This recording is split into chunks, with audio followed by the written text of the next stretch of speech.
Queridos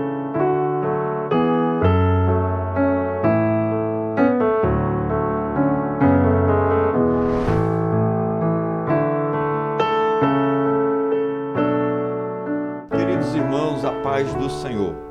Tudo bem com vocês? Desejo que a bênção do Senhor esteja sobre a vida de todos os que nos assistem. Eu sou o presbítero Josué Batista e você está conosco no canal Bereano Pentecostal, um canal voltado para o estudo da Palavra de Deus e para o desenvolvimento da vida cristã. Aqui você encontra conteúdos para a sua edificação espiritual. Por isso eu te convido a se inscrever no canal e a ativar o sininho das notificações para receber os nossos conteúdos. E como os irmãos que já acompanham o nosso canal sabem, semanalmente estamos aqui para a gravação do estudo da lição da Escola Bíblica Dominical. E hoje nós vamos fazer o estudo da lição de número 2 do terceiro trimestre do ano de 2024. Quero mais uma vez apresentar a vocês aqui a capa da nossa revista. O Deus que governa o mundo e cuida da família é o tema geral, né? E temos também aqui um subtema que vai nortear o estudo destas 13 lições que estudaremos ao longo deste trimestre. Os ensinamentos divinos nos livros de Ruth e Esté para a nossa geração. E como os irmãos já sabem, nós temos aqui sempre a participação de um mestre, de um professor que nos auxilia, né, que colabora conosco no estudo da lição. E mais uma vez estamos contando com a participação do presbítero Felipe Nogueira, que é professor da nossa Escola Bíblica Dominical aqui na Assembleia de Deus Templo Central de Maracanaú. Bom, Felipe, a paz do Senhor, seja bem-vindo. Mais uma vez, saúde aos nossos irmãos que nos assistem. Amém. Eu quero cumprimentar a todos com a paz do Senhor. Para mim é motivo de alegria poder estar aqui novamente com meu amigo Josué e dando continuidade, né, nesse novo trimestre. É a nossa segunda lição.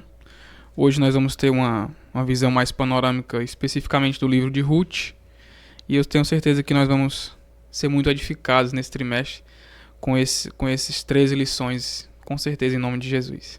É verdade, meu Felipe. Estamos gratos a Deus pela sua disponibilidade em participar conosco e estamos também apreciando muito, né, esta temática que vamos estudar neste trimestre, estas duas verdadeiras obras literárias, né, que se encontram na Bíblia Sagrada, que são os livros de Ruth e de Esté. Hoje o livro de Ruth, né? Aliás, são 5 lições, né? As 5 primeiras lições são dedicadas ao livro de Ruth. E o título da nossa lição é o livro de Ruth. O texto áureo diz o seguinte: E sucedeu que nos dias em que os juízes julgavam, houve uma fome na terra, pelo que um homem de Belém de Judá saiu a peregrinar nos campos de Moabe, ele e sua mulher e seus 2 filhos, Ruth 1 e 1. Bom, Felipe, leia a verdade prática, por favor. Servir a Deus não nos isenta de crises. Em qualquer circunstância, o segredo é permanecer fiel, confiando na providência divina. Muito bem, vamos aqui à leitura bíblica em classe, está em Ruth, capítulo 1 até o versículo... Ruth, capítulo 1, versículos de 1 a 5. E os objetivos da nossa lição. Eu vou fazer aqui com você, tá certo? A divisão da leitura. Primeiro objetivo, fazer análise da organização do livro de Ruth. Remontar o contexto histórico do livro de Ruth. E apresentar o propósito e a mensagem do livro de Ruth. Muito bem, irmão Felipe, nós vamos então para a palavra-chave é providência, né? Palavra-chave providência, e nós vamos agora à introdução da nossa lição. Irmão Felipe, o livro de Ruth está situado dentro do período dos juízes, né? Um período muito difícil, muito conturbado, um período de verdadeiras trevas espirituais para o povo de Israel, né? Um povo que havia saído do Egito, que Deus havia feito uma obra maravilhosa ali de libertação, eles caminharam no deserto, passaram, né, um tempo realmente no deserto, mas sempre Deus esteve presente, providenciando ali tudo que eles precisaram, né? E até o momento da conquista através de Josué. Mas depois da morte de Josué, segue-se esse período, né, meio nebuloso na história do povo de Deus. E nós vemos ali, porém, vemos ali também a presença de Deus, a providência de Deus, né? E também a presença de um remanescente fiel, de alguma parte do povo que se manteve fiel à aliança. E o livro de Ruth está, né, enquadrado nesse período, certo? É um livro à parte ao livro de Juízes, porém, a Bíblia mesmo, o próprio livro diz que os fatos aconteceram dentro do período dos juízes. Eu passo aqui também a palavra para que você, né, apresente aqui a sua introdução e depois a gente passa ao estudo dos pontos. Tá certo. Eu quero só pontuar alguns pontos que eu acho que são muito importantes dentro do livro de Ruth.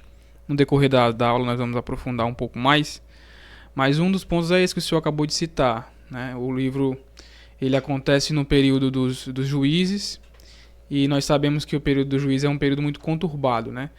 Dentro do próprio livro de Juízes nós vamos ver que o povo fazia o que achava bem aos seus próprios olhos, né? Cada um fazia o que achava correto. E eu acredito que essa seja uma das principais similaridades de trazer para o nosso contexto atual. Nós vivemos dias em que as pessoas, de modo geral, cada um faz o que é certo aos seus próprios olhos. Essa talvez seja a máxima dos nossos dias. Não existe verdade absoluta, existem várias verdades individuais.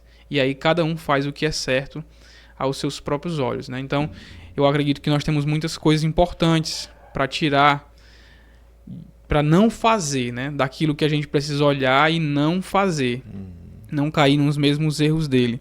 Outra coisa importante também que nós vamos ver nesse livro de Ruth, nessas próximas 5 lições, né, até a 5ª lição, é justamente o que está na verdade prática, é que servir a Deus não nos isenta de crise.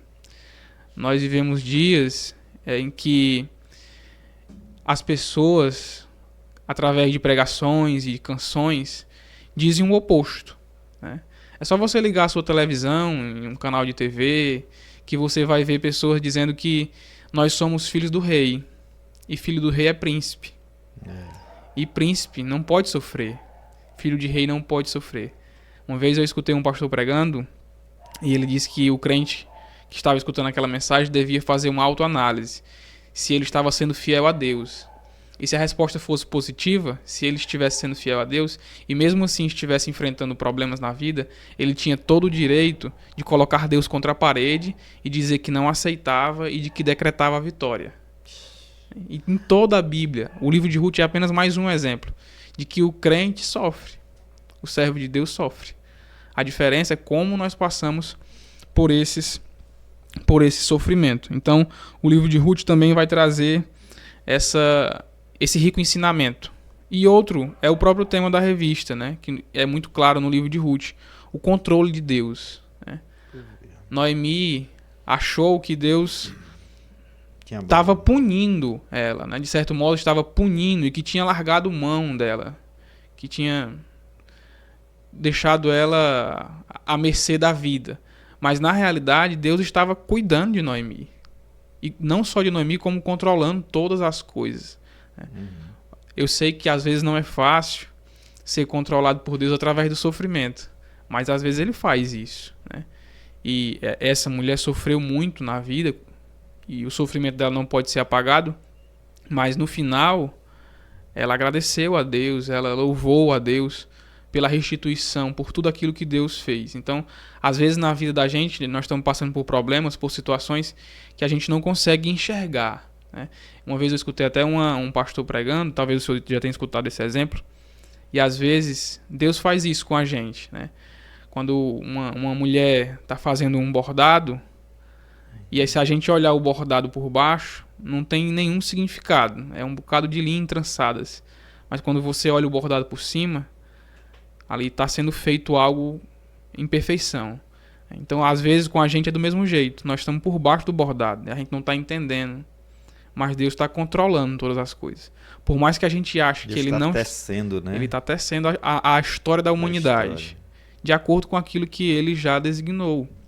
Porque nada foge do controle de Deus. E o livro de Ruth mostra isso, que ele controla todas as coisas. E outra coisa também importante no livro de Ruth é que o controle de Deus não isenta a nossa responsabilidade. O controle de Deus não isenta a responsabilidade do homem. Elimeleque tomou uma decisão equivocada, sem consultar a Deus, e teve consequências através daquela escolha dele. Então nós vamos ver esses dois lados, né, que é tão difícil de alinhar. O controle de Deus e a responsabilidade humana está no livro de Ruth. A soberania de Deus, né? É verdade. O governo dele sobre todas as coisas, controlando a história, conduzindo, né, toda a história, mas ao mesmo tempo a responsabilidade humana através o das homem suas não está escolhas. isento, né, da responsabilidade pelas suas ações. Muito bem, irmão Felipe. Eu quero até mais aqui fazer uma pausa já, apelar aos irmãos, né, que estão nos assistindo, para que vocês possam ficar conosco, gente. Vai ser um estudo muito proveitoso. Pedimos a vocês que compartilhem este vídeo, né, com mais irmãos, nos seus grupos da igreja, com mais pessoas, para que tenhamos um alcance maior. Também curta e você faça um comentário, né, se está realmente aprendendo, como está sendo abençoado através deste trabalho. E nós vamos prosseguindo aqui, irmão Felipe, já no primeiro ponto da nossa lição, em que vamos tratar sobre a organização do livro, né? Do livro de Ruth. Muito bem. E vamos colocar aquele negócio aqui, né? Eu vou pedir aqui ao André para que ele coloque aqueles slides que você preparou, só para que os irmãos que nos assistem tenham uma noção melhor do que vai ser tratado agora neste tópico. Muito bem, irmão Felipe, vamos aqui ao estudo do primeiro tópico, né, a organização do livro de Ruth. E aqui nós temos alguns slides que a gente vai utilizar como recurso. E assim, nós vamos juntar os dois subpontos, certo? Na Bíblia hebraica e na Bíblia cristã, né? E eu queria que você explicasse essa diferença da organização, onde se encontra o livro de Ruth, né? Tanto na Bíblia hebraica quanto na Bíblia cristã, tá bom? Tá certo. A Bíblia hebraica, ela é exatamente o nosso Antigo Testamento. Quando o autor fala aqui no subponto 1 sobre a Bíblia hebraica, ele está falando sobre exatamente o nosso Antigo Testamento, os mesmos livros, mas nós vamos ver já que com uma distribuição um pouco diferente da nossa Bíblia. Já a Bíblia cristã, ela é composta por dois testamentos, né? O Antigo e o Novo Testamento. Então essa já é uma diferença da Bíblia cristã para a Bíblia hebraica. Na Bíblia hebraica você não encontra o Novo Testamento, apenas o Antigo Testamento, né? Então essa já é uma diferença importante. A Bíblia hebraica, ela é composta, ela é dividida em 3 seções. Essa Bíblia hebraica, ela é chamada de Taná ou Tanakh, né? Dependendo tem gente que pronuncia diferente. A Bíblia hebraica, ela é composta por 3 seções, né? Ela é chamada de Taná ou Tanakh, né? Que é justamente a Torá, a lei, né? O Neviim, que são os profetas, que é a segunda seção, e Ketuvim, que são os escritos. Essas são as 3 seções da Bíblia hebraica. Na primeira seção, que está aí lá embaixo já desse slide, tem Torá, lei, são 5 livros, que é exatamente os nossos 5 livros, igualzinho da Bíblia cristã. Isso aí tá igual, né? Aí tá igual, aí não há diferença. Só que nós chamamos de Pentateuco, né? Na Bíblia cristã nós chamamos de Pentateuco. Eles chamam de a Torá. Então, quando o judeu se refere sobre a Torá, ele não está falando sobre a totalidade do Antigo Testamento. Ele está se referindo aos 5 primeiros livros que são atribuídos a Moisés, que são Gênesis, Êxodo, Levítico, Números e Deuteronômio. Então, esses igualzinho ao nosso. Já a segunda parte da Bíblia hebraica, que são os profetas, os Neviim, eles são compostos por 8 livros. Aí já tem uma diferença da Bíblia cristã. Esses livros são o livro de Josué. Aí já há uma distinção da Bíblia cristã. Josué vai fazer parte do livro dos profetas, na Bíblia hebraica. Tem o livro dos Juízes, que também é diferente da Bíblia cristã. É profeta. Faz parte dos profetas, o livro dos Juízes. Faz parte do compêndio dos profetas. 1º e 2º Samuel. Aí é um livro só. É um livro só. Porque se você for somar a soma dos livros da Bíblia hebraica e conferir com a nossa, vai dar diferença. Porque eles juntam alguns livros e fazem um livro só. 1º e 2º Samuel faz parte dos profetas e é apenas um livro. 1º e 2º Reis também faz parte dos profetas e é apenas um livro. Aí tem o livro do profeta Isaías, que aí confere com o nosso, também encaixado nos profetas. Jeremias, Ezequiel e os 12 profetas menores. É um livro só. Não há distribuição entre 12 livros. É um livro só. Então aí, se você for somar direitinho aí, Josué, Juízes, 1º e 2º Samuel, 1º e 2º Reis, Isaías, Jeremias, Ezequiel e os 12 profetas, fazem os 8 livros dos profetas na distribuição da Bíblia hebraica. E a terceira seção, que é chamada de Ketuvim, que são os escritos, são mais 11 livros, tá certo? E esses livros são o livro dos Salmos, o livro de Provérbios, o livro de Jó, Cantares, aí aparece o livro de Ruth, que é o livro que nós vamos estudar, o livro de Lamentações, Eclesiastes, Esté, Daniel. Daniel é outra diferença da Bíblia cristã. Daniel, na nossa Bíblia, não faz parte dos profetas. Não faz parte dos profetas. Alguns vão dizer que é porque eles acreditam que algumas profecias do livro de Daniel não se cumpriu, logo não pode estar encaixado no livro dos profetas. Então ele faz parte dos escritos. Esdras e Neemias é um livro só, não há distinção. Não se cumpriram ainda, né? Não se cumpriram ainda, né? Os judeus... Só voltando aqui, né? Os livro judeus, de Daniel, no sim, caso. Exatamente. Então não faz parte dos profetas porque não se cumpriu ainda, né? Esdras e Neemias é um livro só e 1ª e 2ª Crônicas um livro só.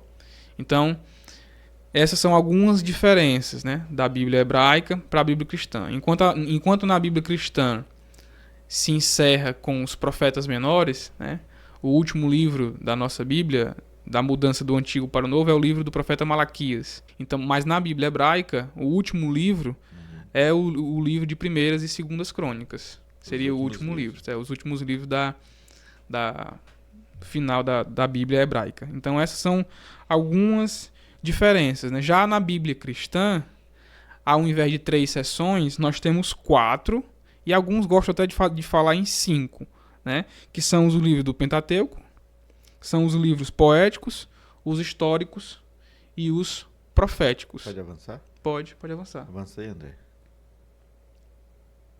Tá aí a divisão que eu estava citando, hebraica, né? Da Bíblia hebraica. A Torá, Gênesis, Êxodo, Levítico, Número e Deuteronômio. Aí nós temos os profetas, Josué, Juízes, 1º e 2º Samuel, 1º e 2º Reis, Isaías, Jeremias, Ezequiel e os 12 profetas menores. E no final, os escritos, que são Salmos, Provérbios, Jó, Cantares, Ruth, Lamentações, Eclesiastes, Esté, Daniel, Esdras e Neemias, um livro só, e 1ª e 2ª Crônicas, um livro só. Avança para o próximo, que aí vai aparecer agora a Bíblia cristã, que é a Bíblia que nós usamos aqui no Brasil. O Pentateuco, Gênesis, Êxodo, Levítico, Número e Deuteronômio. Aí aparecem os livros históricos. Josué já não faz mais parte dos profetas, mas do histórico. É a mudança, né? Josué, Juízes, Ruth. E aí a divisão entre 2 livros, 1º e 2º Samuel, 1º e 2º Reis, 1ª e 2ª Crônicas, a divisão do livro de Esdras e Neemias, e encerra com Esté. Aí depois vem a terceira seção, que é poesia, os livros poéticos, Jó, Salmos, Provérbios, Eclesiastes e Cantares. E a 4ª divisão, que são os profetas. E alguns gostam até de fazer a 5ª divisão, né? Os 5 profetas maiores e os 12 profetas menores. Essa é a divisão, assim, a diferença. Mas é interessante a gente dizer que os livros são os mesmos. Os mesmos livros que a nossa Bíblia. O conteúdo é igual. O conteúdo é igual, não há nenhuma diferença da Bíblia hebraica para a Bíblia cristã. A diferença é a disposição dos livros, a distribuição dos livros, como eles foram colocados em ordem, né? Só essa a diferença. Eu vou até observar aí, eu sei que não é o assunto aqui principal, né, do nosso estudo, mas é bom constatar que a Bíblia cristã protestante, né, ela é igual à Bíblia hebraica. Igual. Né? Diferente da Bíblia cristã católica, que acrescentou alguns livros. Né, os livros chamados apócrifos. Né? Pseudocanônicos também, se diz assim, né? Verdade. Então é importante dizer que é o mesmo. Agora, só mais uma perguntinha dentro desse negócio aqui, dessa diferença, Felipe. Por que no nosso caso, como foi que foi feita essa reorganização, no caso da Bíblia cristã, houve algum consenso, como foi feito essa diferença, né, de ordem dos livros? Você saberia dizer? Eu acredito que seja, como eu escutei alguns pastores falando, apenas para melhor compreensão, né? Para melhor compreensão, distribuição de livros.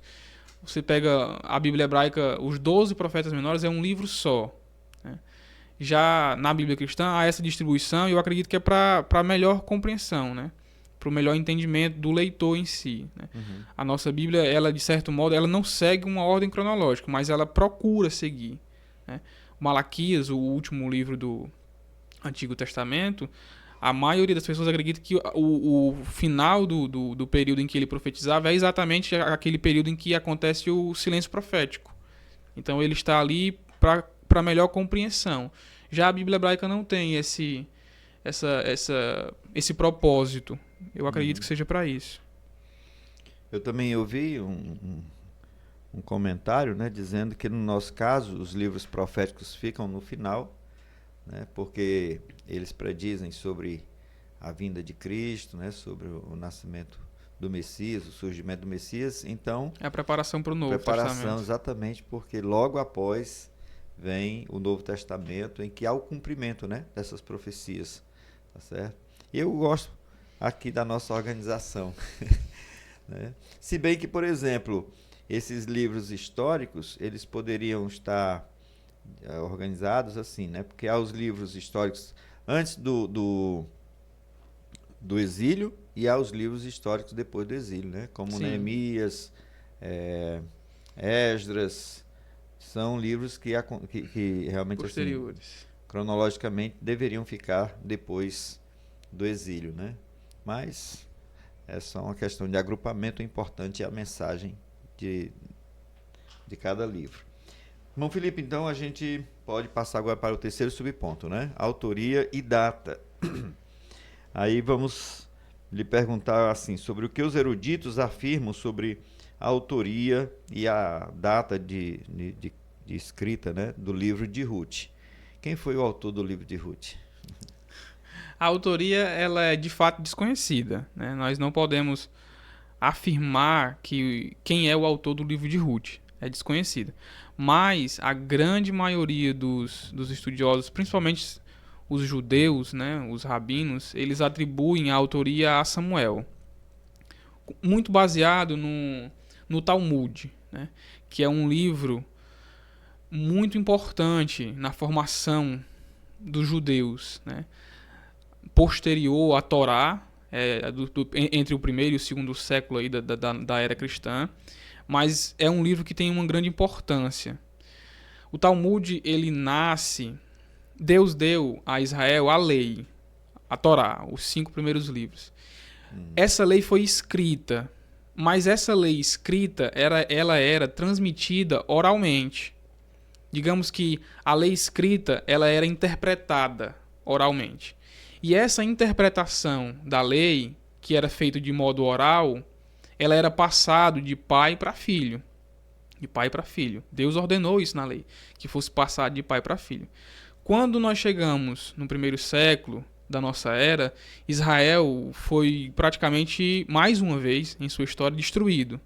E surgiu ali o interesse, a disposição e talvez a necessidade, os judeus entenderam que essa lei oral que era transmitida de pai para filho precisava ser escrita para que ela não se perdesse. Então, o Talmud nasce dessa lei oral, a inscrição dos ensinos que era passado de pai para filho. A interpretação da lei, da Torá. Aí, digamos que, para simplificar, para os irmãos entenderem, o Talmud é a interpretação da lei do Antigo Testamento. E quando ele passa a ser escrito, vira o que nós conhecemos hoje por Talmud. Tem 2 Talmudes. Existe o que foi compilado em Jerusalém e o que foi compilado na Babilônia. Nesses 2 locais. Né?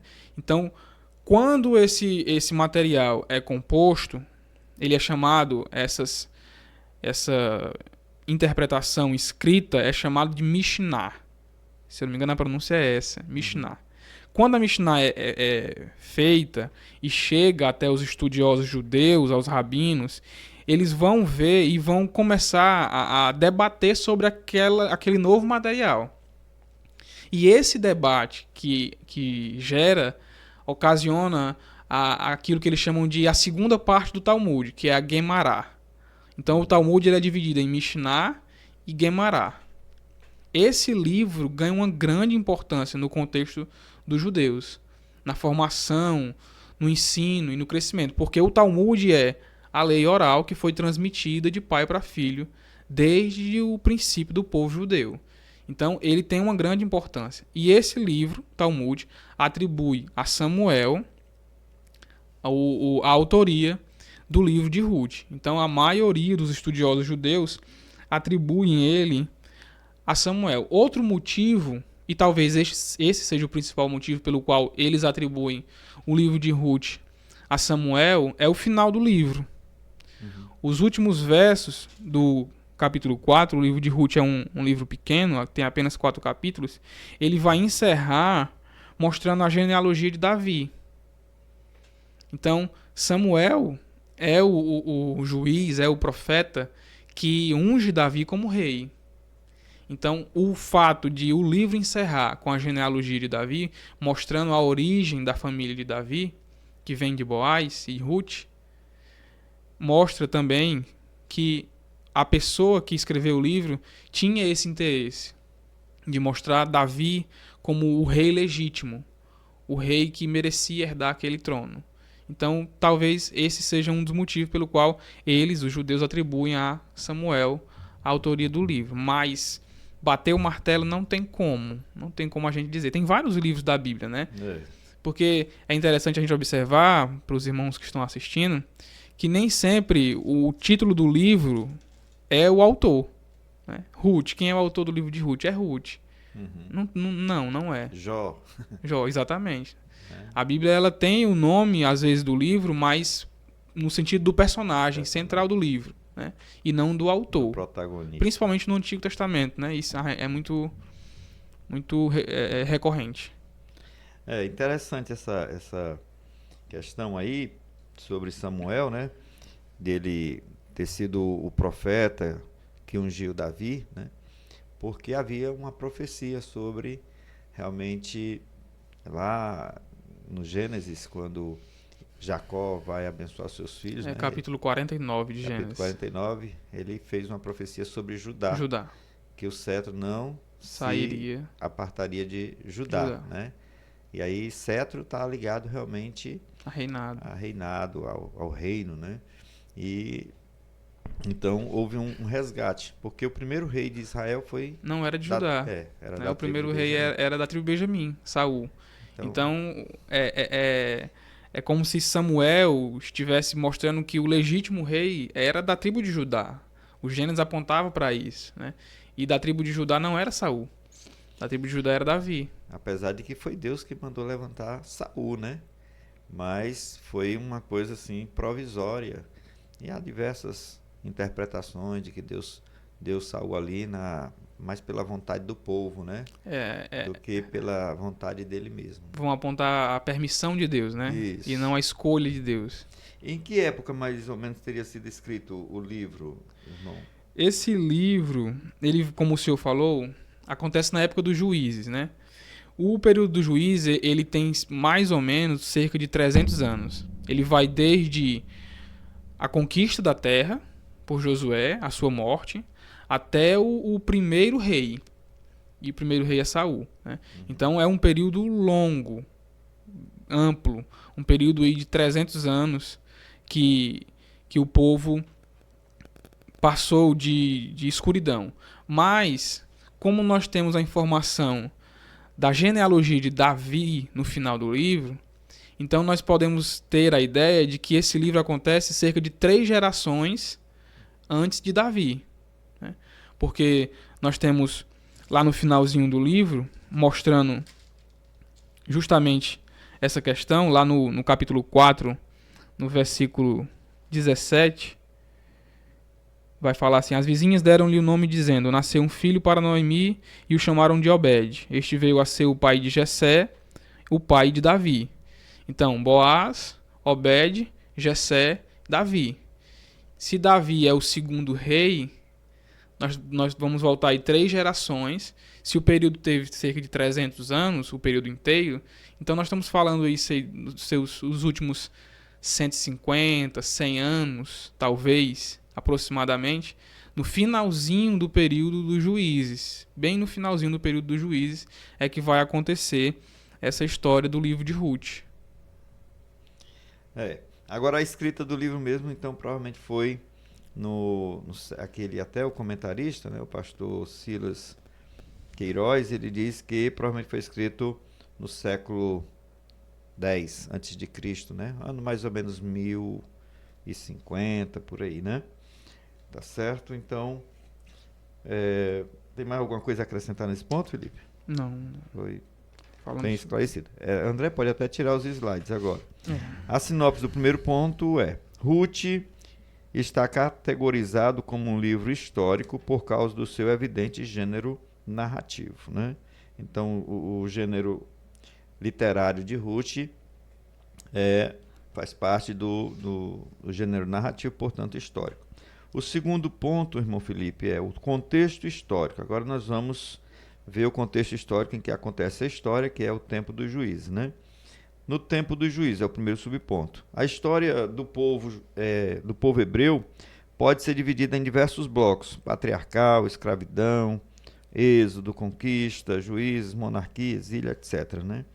E aí eu quero que você nos diga em que momento da história da nação está situada a história de Ruth, né? O livro de Ruth, os fatos narrados lá, e como a gente pode entender esse período, né? Situar esse período.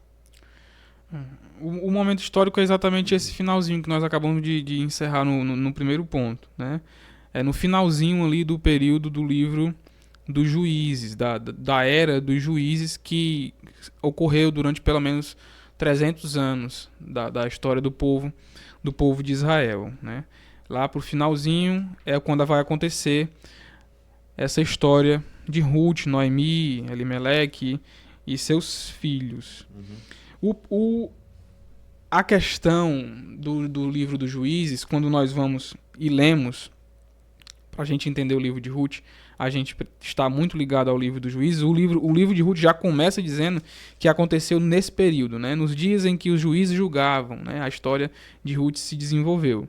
E o que nós vemos no livro de Juízes é que, como nós falamos na introdução, e agora eu quero entrar um pouquinho mais com o senhor, cada um fazia o que era bom, o que era correto aos seus próprios olhos, né? Nós vemos que o povo estava vivenciando lá, na época dos juízes, era um individualismo extremo. Cada um fazia o que queria para si. Não importava o outro. E sim o que importava para mim. O que é correto para mim, eu faço. Esse é até um refrão, né, dentro do livro, que é repetido em vários momentos. Exatamente. Várias vezes o autor de Juízes repete isso, né?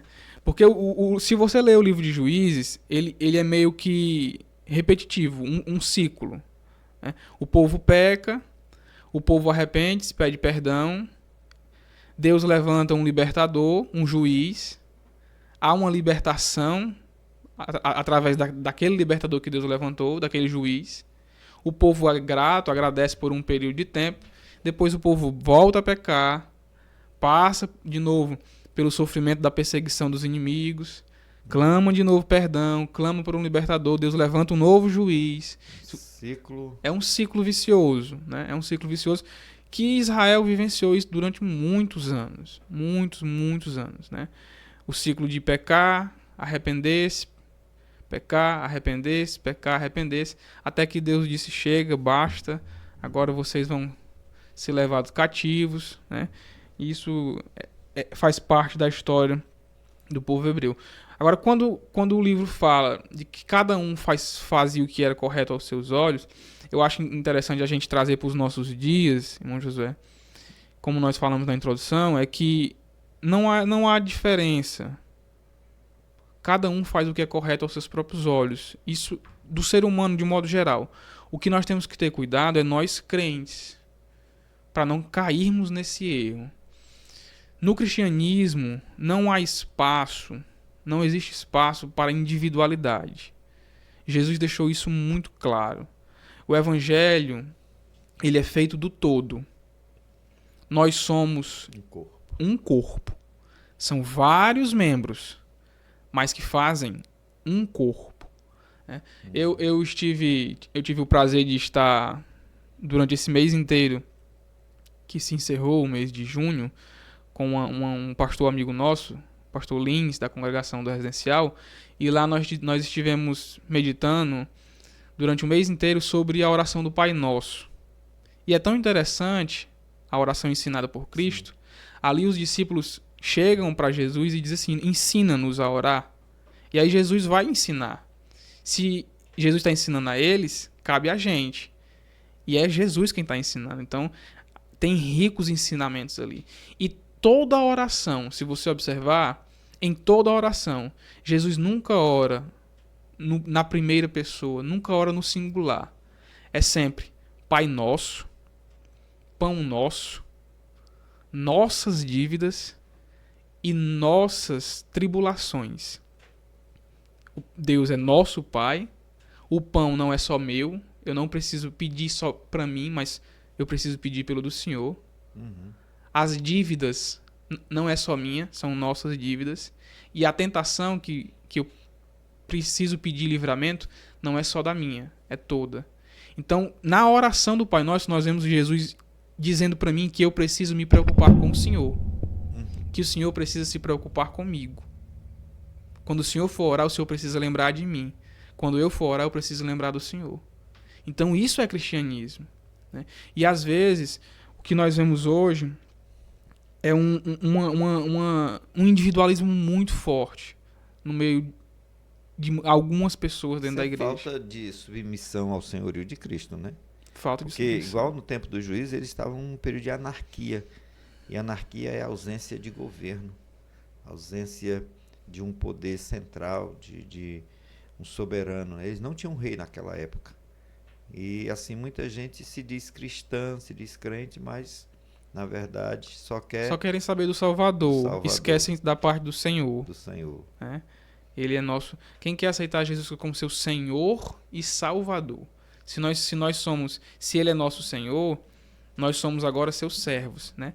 E levando ao pé da letra, porque com a mudança dos anos, com o passar dos anos, a tradução da Bíblia ela foi abrandada. Mas a palavra ali é escravo. Nós somos escravos de Cristo. Escravo não tem vontade própria. Nós fazemos o que o Senhor manda. E o que o Senhor nos manda é amar uns aos outros. É se preocupar uns com os outros. É chorar com os que choram. É alegrar-se com os que se alegram. Então, todo o cristianismo, toda a Bíblia, Paulo vai falar muito sobre isso. Jesus diz que aquele que quiser ser o maior precisa ser o menor. Toda a Bíblia, todo o Novo Testamento mostra isso. Então, que a gente não caia no mesmo erro da época dos juízes. Que a gente viva cada um fazendo o que é correto aos seus próprios olhos. E tinha a lei, né? A lei dizia o que era correto e o que agradava a Deus, mas mesmo assim eles não se submetiam e faziam a seu modo, a seu bel prazer, né? interpretavam a lei de acordo com o que queria para si, né? Aquilo que importa para mim cabe a mim. Aquilo que não importa para mim eu não leio, não essa parte aqui eu excluo. Né? Essa parte aqui eu deixo de lado. Aconteceram muitas coisas terríveis, né, no livro dos Juízes. E aí eu acho que nós vamos abordar nesse segundo tópico, né? Ou segundo subtópico. Secularismo, hedonismo e idolatria. O período dos Juízes é um dos capítulos mais tristes da história do povo de Deus. O que acontecia nesse período e quais as causas dessa degradação moral e espiritual. Aí eu queria que você falasse, né? Assim, citando algumas situações, alguns fatos que aconteceram ali para mostrar realmente que eles decaíram, né? De uma forma terrível, tanto no aspecto moral quanto espiritual. Pronto. O que acontecia nesse período? Quando a gente retorna lá para o livro de Deuteronômio, no capítulo 6, no versículo 6, diz assim, ó: estas palavras que hoje te ordeno estarão no seu coração, e você as inculcará a seus filhos, e dela falará quando estiver sentado em sua casa, andando pelo caminho, ao deitar-se e ao se levantar. Deus, através de Moisés, está dizendo a ele que a palavra que ele estava dando a Moisés, a lei, que deveria reger o povo naquela caminhada, daquela conquista daquela terra, deveria ser passado aos filhos. Os pais passando aos filhos. Os pais meditando na lei e passando aos filhos, ensinando aos filhos. Quando A palavra inculcarás, inculcarás. Né? Tá na cuca. É constância, né? É uma constância. Nós sabemos que se tem uma coisa difícil, de modo geral, para o ser humano, mas para a criança principalmente, né? É você ensinar e a criança realmente aprender. A primeira coisa que ela faz é: mas por quê? Aí você explica, né? Aí assim: mas por quê a sua explicação? Mas por quê? Mas por quê? Eu tenho uma filha de 8 anos em casa, a Sofia, que com certeza está assistindo a gente, e ela fica: mas por quê, pai? Mas por que isso, pai? Mas por que isso? Aí chega uma hora que você diz assim: porque é assim, Sofia. Porque Deus mandou, é assim. Então, Moisés fala: inculque isso. Ensine aos filhos. Quando nós vamos para o livro dos Juízes, lá no capítulo 2, nós vamos ver o motivo, como o senhor perguntou.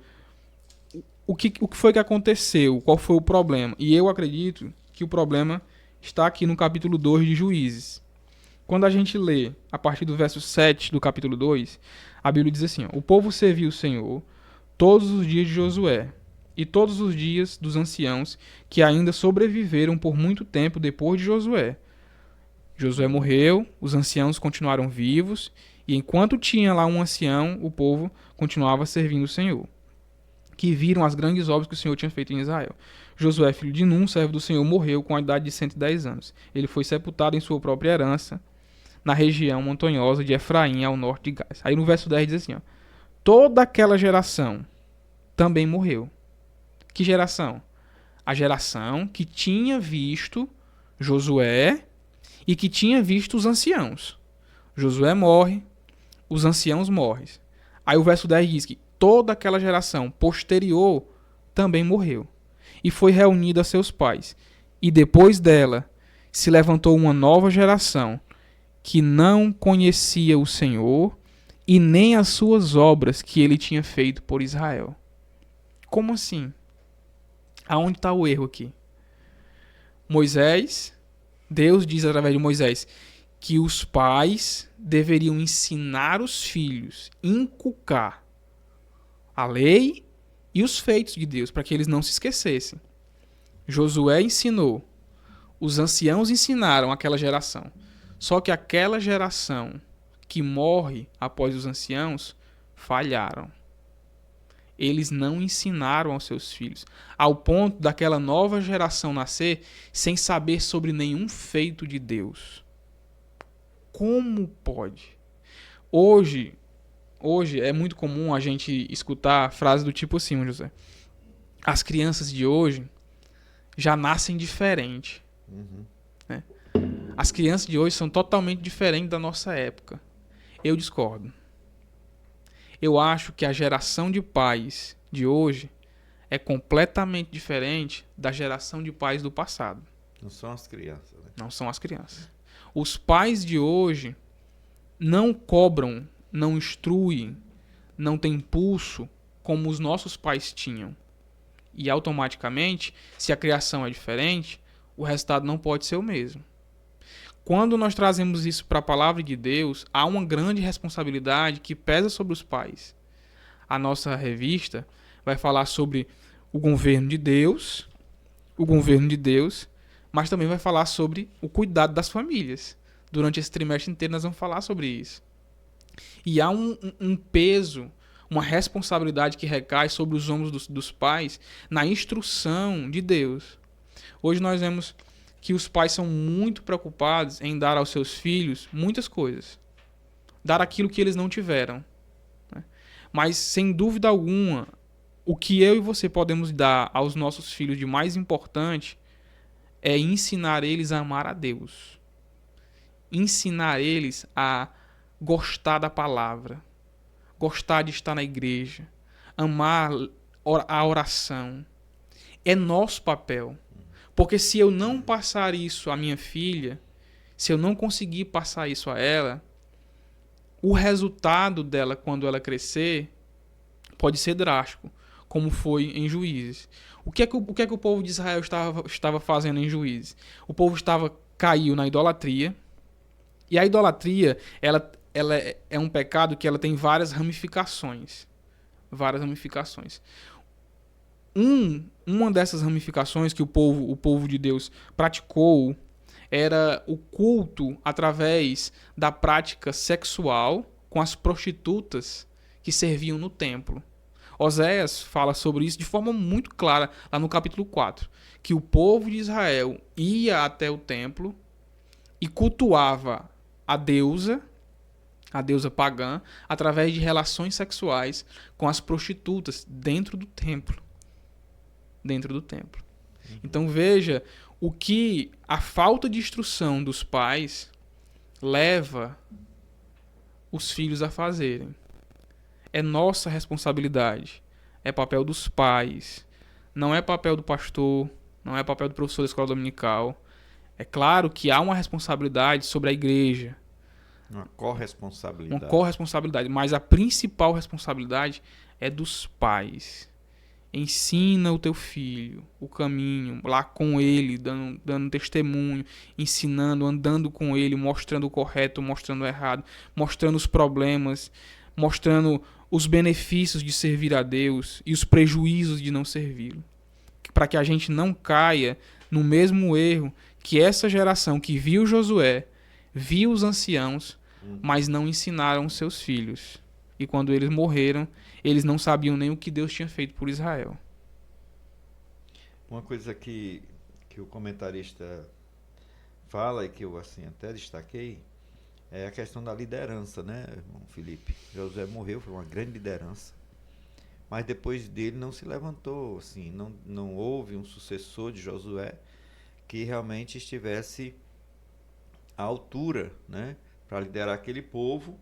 E assim, aí diz assim: a falta de uma liderança espiritual madura e temente a Deus causa prejuízos incalculáveis ao povo. Aconteceu isso, né? Eu achei interessante ele dizer aqui: no reino de Deus não basta ter carisma para liderar. Tem um líder carismático, é preciso ter caráter, né? Eu achei maravilhoso isso aqui, sabe? Né? Porque realmente tem muito líder carismático, mas muitos deles não tem o caráter aprovado por Deus, né? E com isso não ensina o povo também nos dias de hoje. E há muitos crentes hoje deformados espiritualmente, né? Não sabe o que é realmente fazer a vontade de Deus e acha que está ali para ser amaciado o seu ego, né?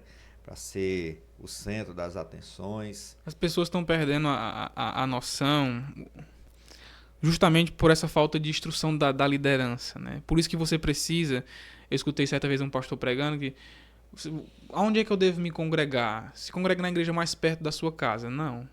Se congregue na igreja mais bíblica. No pastor que mais ensina as escrituras. Porque as pessoas estão perdendo essa noção e parece que as pessoas estão achando que cristianismo é só fazer parte.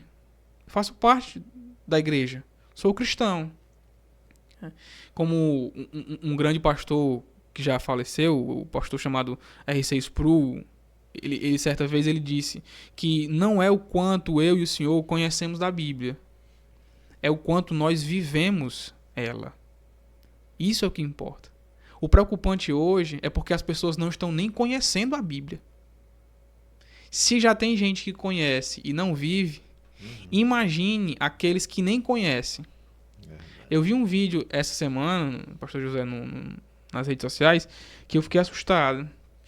Um rapaz foi para o centro da cidade e ele abordou vários jovens, várias pessoas que passavam no centro e perguntava a sua religião. Qual a sua religião, né? E várias pessoas disseram cristãos. Cristão, sou cristão, sou cristão. Não era nem no Brasil, não. Não, era em outro país. E outro grupo de pessoas disseram que era muçulmano. E depois ele, com certeza ali, ele fez aquilo que o irmão André faz aqui, né? Corta os cortes, vai editar e vai deixar o vídeo bem igualzinho.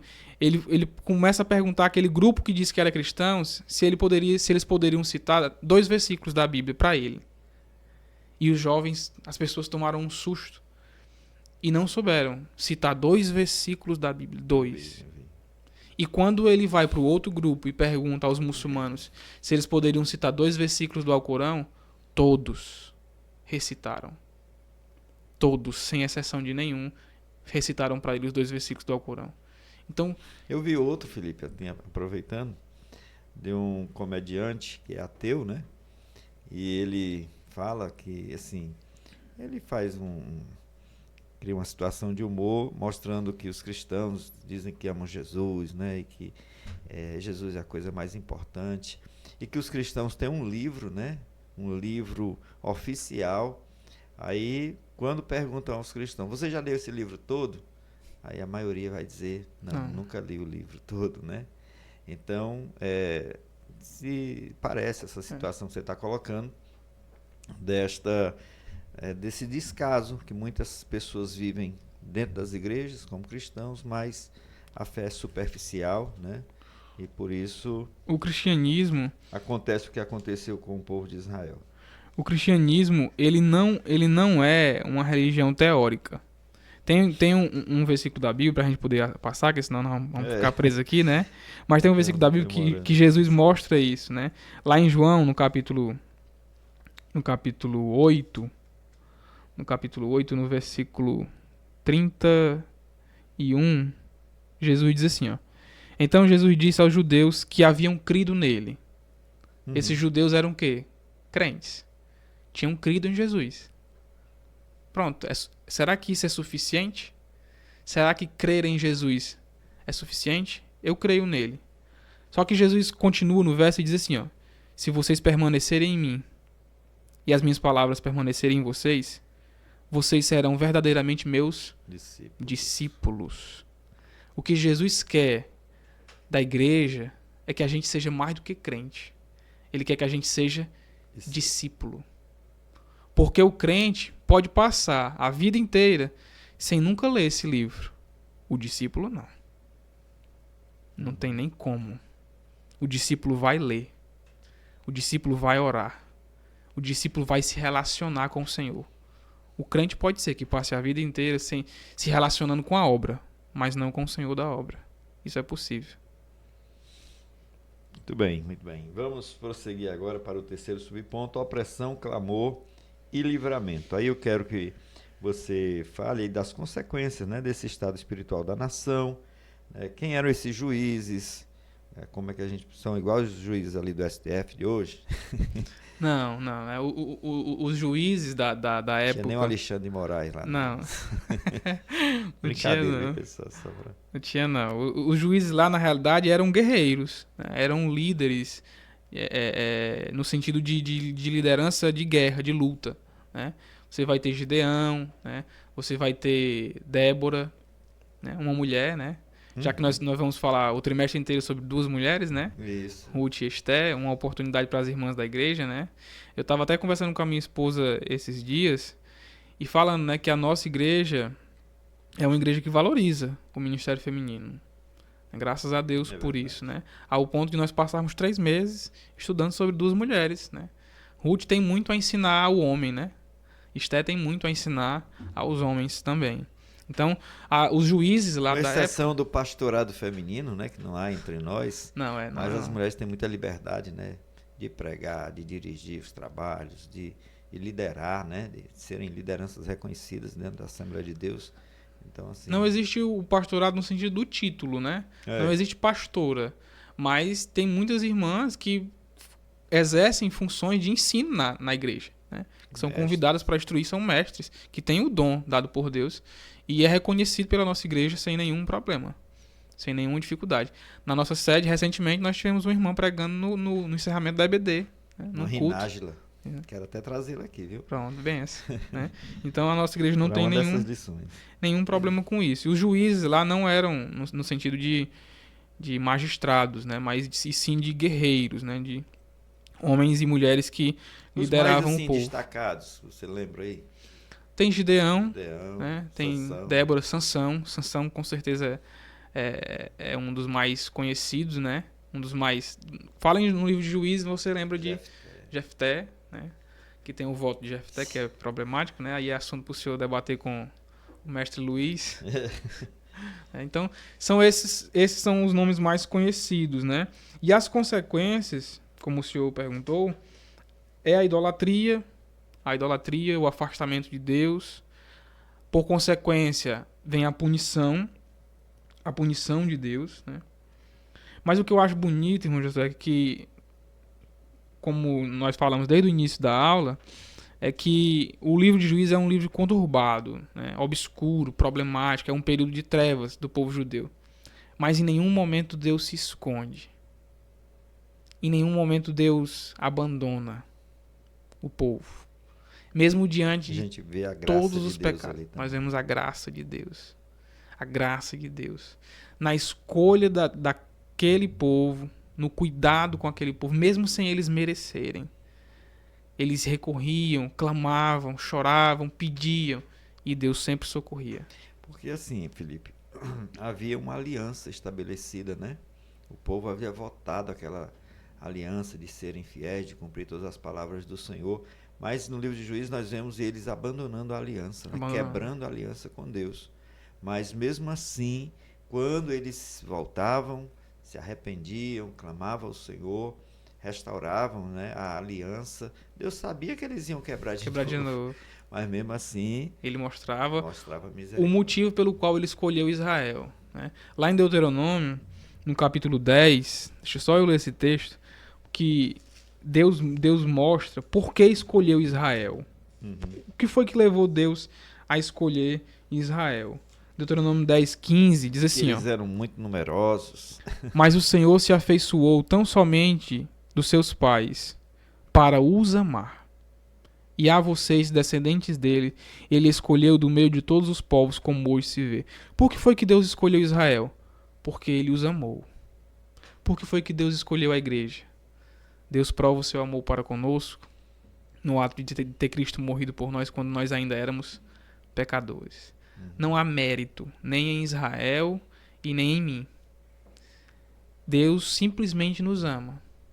E como o Senhor falou, esse é o único motivo. O povo quebrava a aliança, abandonava Deus, se jogava no lamaçal do pecado, mas quando se arrependia, Deus ia lá e perdoava. Deus ia lá e restaurava, trazia de volta, mesmo sabendo que lá na frente eles iam falhar de novo, porque Deus os amava. Foi um tempo que Deus permitiu, né, que aquilo acontecesse, mas não é esta a vontade de Deus, né? E só mais uma analogia é que eu vejo uma semelhança no cristianismo logo depois da morte dos apóstolos, né?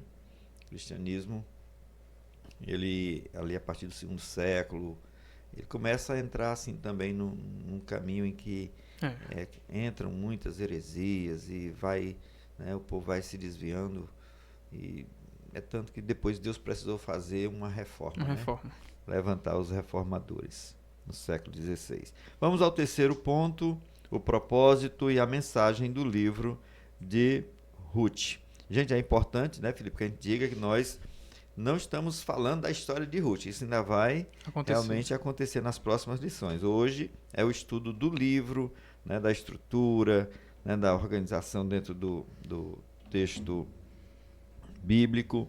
E então agora no terceiro ponto nós vamos falar sobre o propósito e a mensagem. O cetro de Judá, né? E a nossa perguntinha aqui é: qual o principal propósito do livro de Ruth?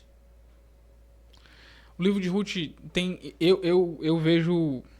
O senhor está perguntando sobre o principal, mas eu vejo alguns propósitos importantes. Eu quero começar falando sobre dois e depois mostrar o principal. Pronto. Seguindo aqui a orientação do nosso pastor, comentarista da revista. Um dos propósitos do livro de Ruth, que eu vejo, é mostrar que Deus cuida de nós, mesmo quando nós achamos que Ele nos deixou. Né? O livro de Ruth mostra isso no cuidado de Deus com aquela mulher.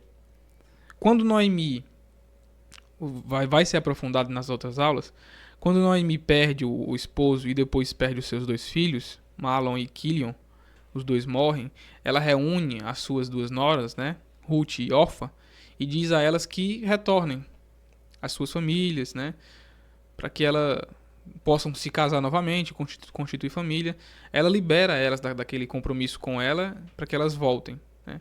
No início as duas não querem ir, né? Mas ela insiste e Orfa vai embora. Ruth diz que não vai, que vai ficar com ela e que o povo dela seria o seu povo, o Deus dela seria o seu Deus, que aonde Noemi morresse, ela também morreria. Ali já é Deus cuidando de Noemi, mesmo sem ela ver. O livro de Ruth encerra mostrando isso.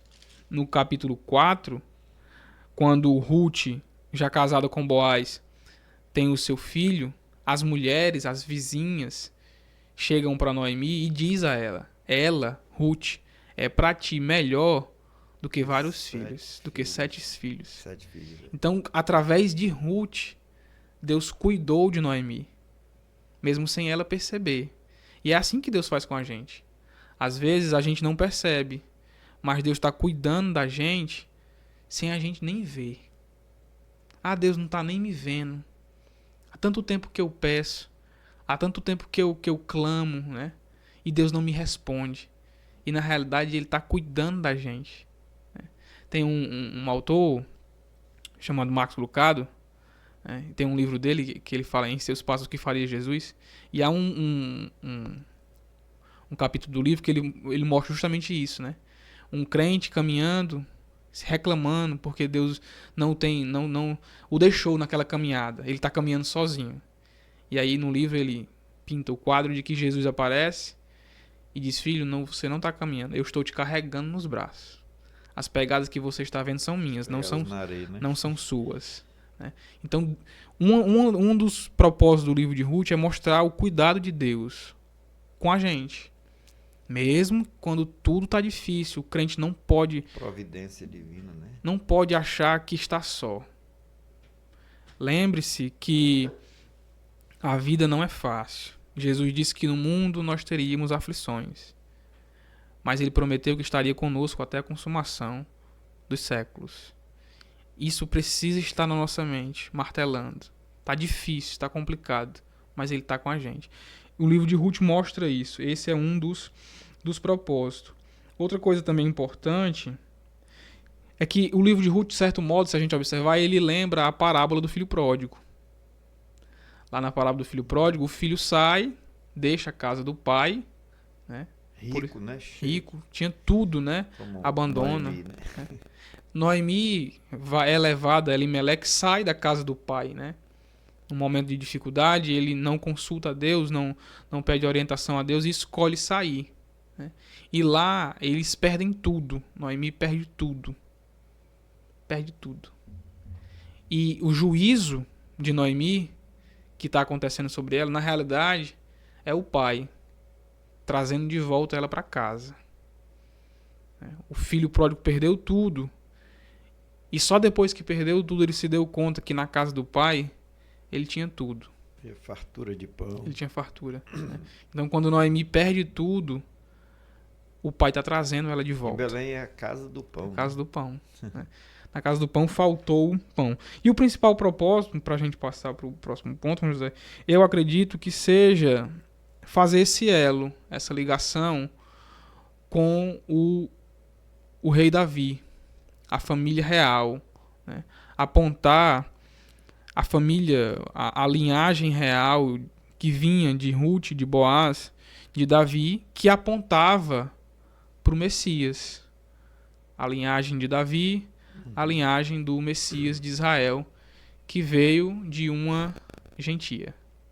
Não é, rapaz? De uma gentia. É incrível, né? Como aquela mulher, ela foi incluída, né? Na linhagem de Davi e depois na linhagem de Cristo, Messias. também, do Messias. Amor e redenção, né? Aí nós vamos lhe perguntar, como se interpreta teologicamente o livro de Ruth? Eu creio que a pergunta está correta, né? Tá. E aí a gente vai trazer aqui uma analogia com a igreja. O livro mostra o amor de Deus pela humanidade. E aí nós vemos pela humanidade. Porque às vezes,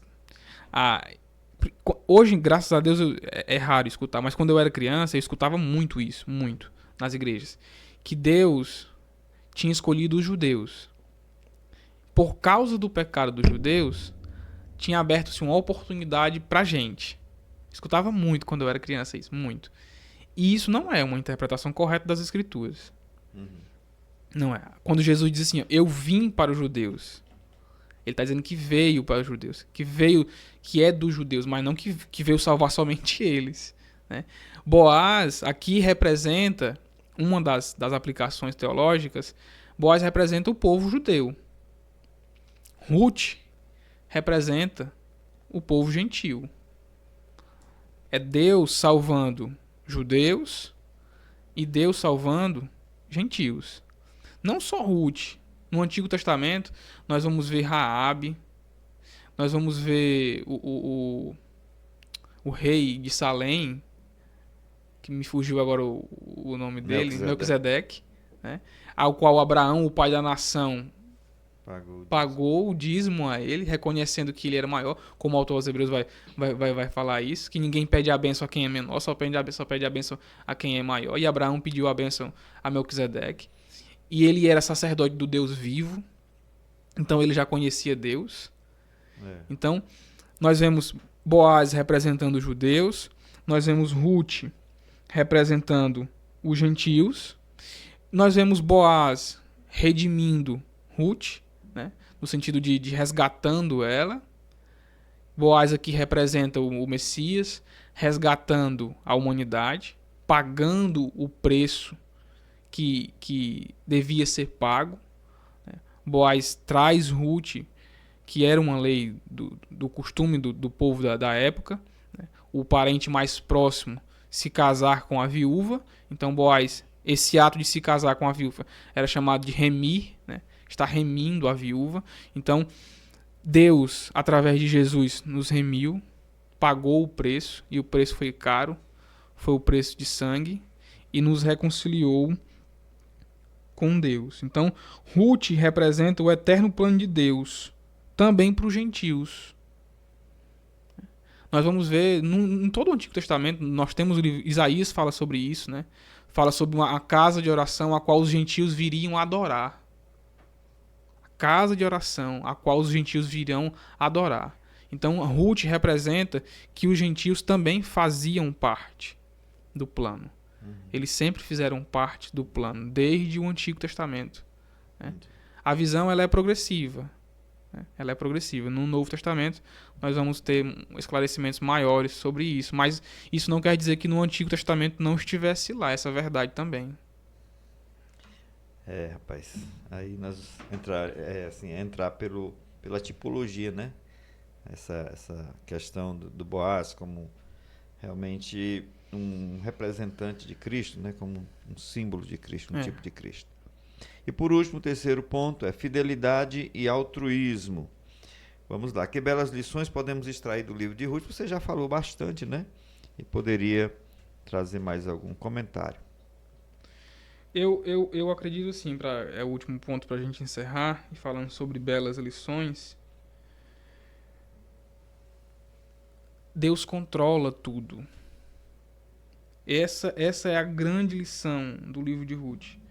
Deus governa tudo. Ele governa o universo. Mesmo quando as coisas estiverem difíceis, o crente precisa confiar, ter fé, Crer. crer. Não é fácil. Não é fácil. Quando a minha filha nasceu, e o senhor sabe que ela nasceu prematura, Em quantos meses? ela nasceu de 25 semanas. Ainda ia fazer 6 meses de gestação. Meu Deus do céu. O médico chamou a gente na sala, depois que ela tinha nascido, e disse que era impossível ela sobreviver, que ela só tinha 3 dias de vida no máximo. No máximo. Porque o pulmão dela não estava pronto para respirar. Essa era a explicação da medicina. E irmão José, eu sempre fui um crente que... Eu sempre gostei de... Eu não sei pregar sobre vitória, benção. Eu penso assim, tem tanta gente falando sobre isso na igreja, que quando eu tiver a oportunidade, eu vou procurar mostrar a outra verdade. Outros aspectos. Como o nosso pastor João gosta de dizer, meias verdades se tornam mentiras, né? E às vezes o pregador pregar apenas uma coisa, não mostrar a outra. É verdade que Deus abençoa, é verdade que Deus dá vitória, é verdade que Deus livra. Tudo isso é verdade. Mas é verdade que o dia mau também chega. Também é verdade. E eu sempre gostei, eu sempre preguei muito sobre isso. E eu dizia muito a minha esposa, muito antes da minha filha nascer. Eu dizia pra ela, Deus um dia vai dar a oportunidade da gente viver o que a gente prega. Deus um dia vai dar a oportunidade da gente viver o que a gente prega. Estava profetizando, Felipe. E o dia chegou. E quando a minha filha nasceu, eu sabia, eu tinha certeza, eu tinha fé que Deus podia dar vida a ela, dar saúde a ela, dar crescimento saudável a ela. Mas a minha oração a Deus foi que Deus nos desse força para suportar a vontade dele. Porque eu não sabia o que ele ia fazer. Eu sabia que ele podia, mas não sabia o que ele ia fazer. E eu acho que o ensinamento correto das Escrituras prepara o crente para esses momentos. Quando a gente só ensina um lado da palavra de Deus, o crente não tem fé. Ele só tem fé na vitória. E se a vitória não vier, aquela fé é jogada fora. Não serve mais para nada. Ele desacredita de Deus. E a fé, ela é algo que ultrapassa a vitória. A fé é algo que nos leva a acreditar em Deus, mesmo quando Ele diz não pra gente. Essa é a fé. Ela nos sustenta nos momentos difíceis, né? Paulo escrevendo a Timóteo, preso, sabendo que ia morrer, ele diz assim, eu sei em quem tenho crido e sei que tudo que Ele preparou para mim, Ele me dará, Ele cumprirá. Não era livramento. Não era livramento. Não era o resgate, a libertação da... A fé, a verdadeira fé, nos leva a ultrapassar o medo até da morte. E a palavra gera isso em nós. Gera essa confiança em Deus. O livro de Ruth mostra isso. Confie em Deus. Acredite nele. Mesmo quando o seu esposo morrer. Mesmo quando você perder os seus 2 filhos.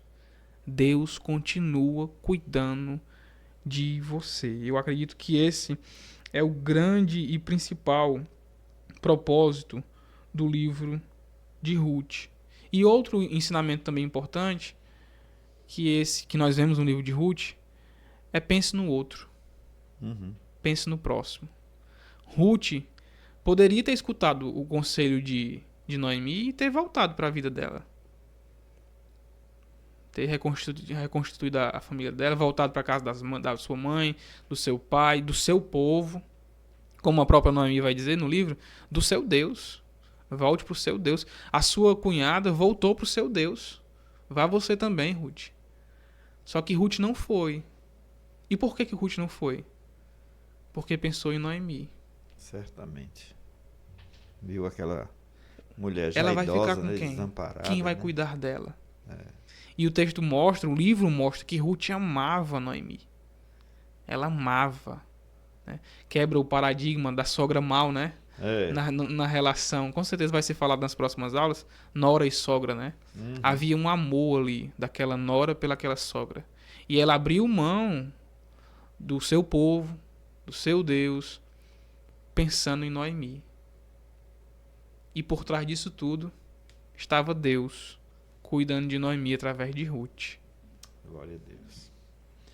Bom, irmãos, vamos aqui à sinopse do terceiro ponto. O cetro de Judá, o amor, a redenção, a fidelidade e o altruísmo são temas que se destacam ao longo do livro de Ruth, né? E eu queria pedir ao irmão Felipe para fazer as considerações finais e a despedida para a gente encerrar este vídeo, né? Que desde já quero dizer que estamos aprendendo bastante, aprendemos bastante, né, nesta aula, e eu creio que os irmãos que nos assistem também. Eu quero agradecer ao Senhor, né? Agradecer a Deus por estar me proporcionando tantas oportunidades de falar da sua palavra. Né? É pela graça e pela misericórdia dele, porque nós mesmos somos imerecedores e nem sabemos nos expressar direito, mas Deus é gracioso e misericordioso. E agradecer ao Senhor por sempre me convidar, né? Que Deus possa abençoar o Senhor, sua família, esse canal, que esse canal possa ser instrumento de Deus para transformar vidas, né? Que Deus possa abençoar os irmãos que vão assistir essa aula, que vocês possam ser edificados e que a gente possa dar mais um passo para próximo de Jesus e nos parecermos mais com Ele. Bem, a gratidão é nossa, viu, irmão Felipe? Mais uma vez, pela sua disposição. E é isso, né, gente? Nosso propósito no canal Bereano Pentecostal é abençoar vidas, é edificar os crentes, né? Porque tem tanta coisa boba, tola, que as pessoas ficam assistindo na internet. E aqui nós temos um conteúdo de edificação, conteúdo, né, que é um conteúdo bíblico e cristão, de forma que quem assiste o nosso conteúdo aqui, o Bereano, está sendo edificado. Eu sempre tenho aberto aqui a porta para que os meus irmãos, que a gente conhece, que sabe que são homens de Deus, fiéis, bem instruídos na palavra, possam estar aqui compartilhando conosco, né, daquilo que Deus tem lhes concedido, tá certo? Meus amados irmãos, a nossa gratidão a vocês que assistiram até aqui. Mais uma vez eu te peço que você apoie este trabalho. Apoie através das suas orações, apoie através da sua divulgação, compartilhando os nossos vídeos, né? E também sempre faça algum comentário e curta cada vídeo que você assiste aqui no Bereano, tá certo? E desde já a gente agradece e encerra aqui em nome de Jesus, mais uma vez agradecendo também aqui o André e a Débora, né, pelo suporte que eles estão nos dando. Amém? Até a próxima.